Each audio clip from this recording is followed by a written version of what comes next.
بسم اللہ الرحمن الرحیم۔ السلام علیکم۔ زارا وائس میں خوش آمدید۔ رمضان المبارک میں ان دعاؤں سے زیادہ سے زیادہ ثواب حاصل کریں اور ہر نعمت کو پالیں۔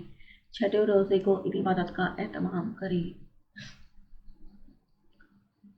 بعد نماز فجر سورہ آل عمران کی آیت نمبر 26-21 مرتبہ پڑھیں۔ قل اللہم مالک الملک تؤتی الملک من تشاء وتنزع الملک ممن تشاء وتعز من تشاء وتذل من تشاء بیدک الخیر انک علی کل شیء قدیر۔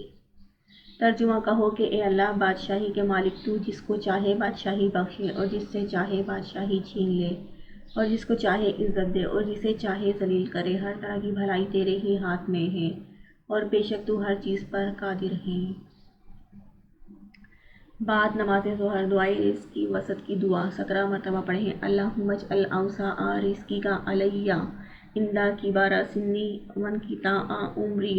اے اللہ میری روزی میں فراخی کر دے میرے بڑھاپے تک اور میری عمر کے ختم ہونے تک۔ بعد نماز عصر سورۃ طلاق کی آیت نمبر 2 17 مرتبہ پڑھیں۔ بعد نماز مغرب آیت کرسی 25 مرتبہ پڑھیں۔